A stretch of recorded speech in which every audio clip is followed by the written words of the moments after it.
À vos marques, prêts, partez. Épisode 1. Tour de France. Le maillot jaune en Égypte. Émission présentée par Jana Temer Abdurrahman, préparée par Jana Temer Ahmed, Mariam El-Banna, Karen Ibrahim, Inji Mustafa, Mariam Ayman et Farida Mohamed Khalifa.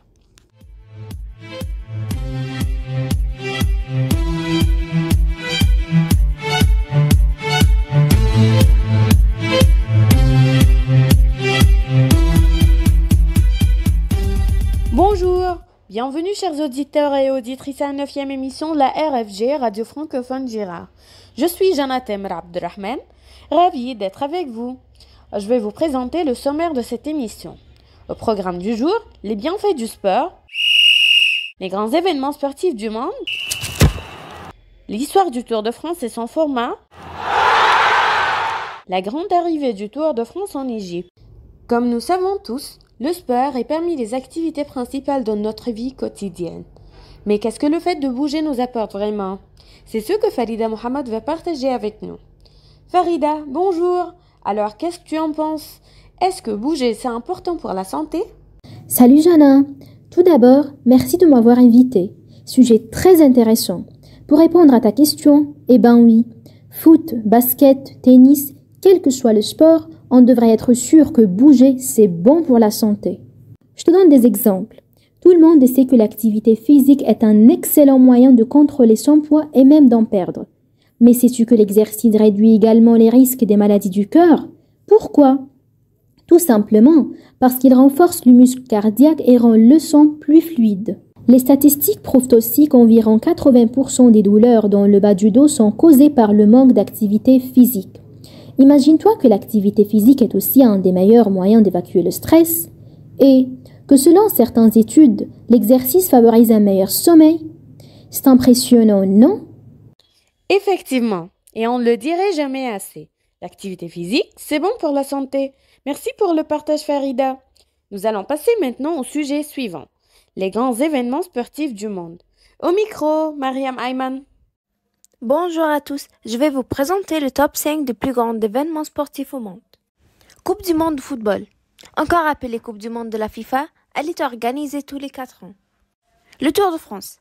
Cette compétition masculine cyclisme se déroule en plusieurs étapes et a connu sa première organisation en 1903. Chaque année, le vainqueur est connu au bout d'un classement général et porte le maillot jaune. Les Jeux olympiques d'été. C'est une compétition multidisciplinaire qui s'organise tous les 4 ans. On distingue entre autres disciplines la natation, la boxe, la course, le volleyball, le basketball, l'escrime, le golf, etc. La Ligue des champions. C'est une compétition qui s'organise tous les ans et qui oppose les plus grands clubs de football de l'Europe et les meilleurs joueurs. Contrairement à la Coupe du monde, ici ils ne sont pas réunis par nationalité. La première édition remonte à 1955. La Coupe des confédérations de la FIFA. C'est une compétition internationale masculine de football pour les équipes au niveau national. Il s'agit principalement des équipes championnes de Coupe d'Afrique, d'Asie, d'Océanie, du championnat de l'Europe, etc. Elle a été créée en 1992, mais remplacée récemment par la FIFA par la Coupe du monde des clubs prévue pour 2021. Merci Mariam pour ces informations très précises. On va faire maintenant une petite pause musicale. Restez avec nous sur Radio Francophone Girard. Dans la seconde partie de l'émission, nous allons aborder l'histoire du Tour de France et son déroulement qui a eu lieu en Égypte. On se retrouve juste après la pause. À tout de suite. Quand on pense savoir tout fait tout dit, qu'on réalise que le bonheur est dans des choses bien plus subtiles. De bon augure comme un salam ou un sourire, c'est évident qu'on atteindra le toit du monde de tous unis. Bienvenue de nouveau chers auditeurs et auditrices. Vous écoutez toujours l'émission À vos marques, prêts, partez. Épisode 1. Tour de France, le maillot jaune en Égypte. Sur RFG, Radio Francophone Girard. Nous allons poursuivre avec notre sujet principal qui porte sur le sport. Jana Ahmed et Mariam El-Banna ont préparé un reportage sur l'origine ainsi que sur le format d'un des plus grands événements sportifs du monde, le Tour de France. 3, 2, 1, 0, partez! Bonjour Mariam, je ne te cache pas que j'ai hâte de découvrir avec nos chers auditeurs et auditrices tous les détails du Tour de France. En effet, le Tour de France n'est pas seulement une passion française.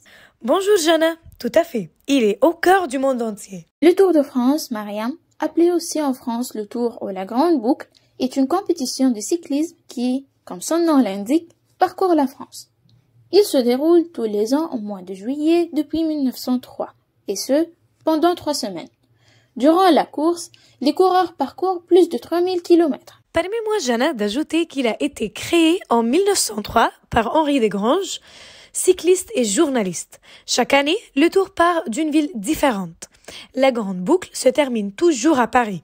Depuis 1975, l'arrivée triomphale des coureurs s'effectue toujours sur les Champs-Élysées à Paris. L'un des événements sportifs mondiaux, le Tour de France est devenu bien plus que du vélo. Une vitrine de la France, proposée au monde entier durant 3 semaines. Le Tour de France est une course par étapes, c'est-à-dire qu'on fait une course, une étape par jour. Il y a donc un vainqueur d'étape par jour.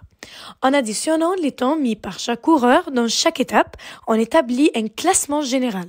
Celui qui a été le plus rapide, donc qui a mis le moins de temps, est en tête du classement général. Pour qu'on le reconnaisse, il porte le maillot jaune. Le coureur qui a le maillot jaune après la dernière étape est le vainqueur du Tour. Le maillot jaune, porté par le premier au classement général, est une tradition remontant à 1919. Rien à voir avec le soleil du mois de juillet ou les champs de tournesol en bordure des routes. La couleur est celle des pages du journal L'Auto, organisateur de la compétition à l'époque. Un grand merci à toutes les deux. J'ai trouvé ça très intéressant. J'espère que ça l'a été aussi pour vous et pour les auditeurs et auditrices. Je vous propose maintenant une deuxième pause musicale. On se retrouve juste après. Moi, j'ai fait des kilomètres, les yeux pleins d'étoiles, avec la main sur le cœur. Garde un souvenir de moi, j'ai fait des kilomètres, les yeux pleins d'étoiles, avec la main sur le cœur. Vous êtes de retour sur Radio Francophone Girard. Nous venons d'entendre un reportage sur le Tour de France, préparé par Jonathan Ahmed et Mariam El-Banna. Maintenant, Karen Ibrahim et Inji Mustafa vont nous parler d'un événement spécial qui a eu lieu en Égypte au mois de septembre 2023. Bonjour à tous, Inji et moi, nous allons parler d'une étape de Tour de France qui s'est déroulée en Afrique, le Tour de France, mais en Égypte. Grâce au succès du Tour de France, il s'est propagé hors de la France et cette année, une étape s'est déroulée pour la toute première fois en Afrique et au Moyen-Orient et plus précisément en Égypte. En 2023, la légende du Tour de France, l'événement cycliste le plus important au monde, rejoint les joyaux les plus cachés de l'Égypte. Événement vélo de route en Égypte, l'édition L'Étape Égypte 2023 a fait partie du circuit et a eu lieu le vendredi 22 septembre 2023. La course s'est déroulée à Sharm el-Sheikh, une station balnéaire sur la côte de la mer Rouge, sous les auspices du ministre de la Jeunesse et des Sports, et a réuni 25 pays du monde entier. Des cyclistes de pays différents comme la Russie, le Canada et l'Inde ont participé à l'Étape Égypte, une course internationale de 170 km. Certainement, c'était une expérience exceptionnelle qui a montré que l'Égypte s'intéresse aux événements sportifs et que l'Égypte encourage les jeunes Égyptiens de participer à un tel événement mondial. Avec cette étape, les cyclistes ont eu une occasion unique de découvrir une destination exotique et fascinante. En parcourant les routes, les cyclistes ont eu le privilège d'admirer des paysages à couper le souffle, des déserts majestueux aux vallées verdoyantes du Nil. C'était également une chance de passer devant les monuments de l'Égypte ancienne. Parmi ceux-ci, on peut citer les pyramides de Giza ou le temple de Luxor. L'étape Égypte était donc plus qu'une course. C'était un voyage à travers l'histoire et la culture égyptienne. Karen et Inji, je tiens à vous féliciter pour cette présentation précieuse. Bravo! Eh bien, chers auditeurs et auditrices, vous avez atteint la fin de notre épisode. Nous vous souhaitons de passer une belle fin de journée. Merci beaucoup de nous avoir écoutés. À la prochaine! Afin de savoir plus de détails, consultez, chères auditrices et auditeurs, notre site école-girard.net, notre page Facebook École Girard et notre chaîne YouTube.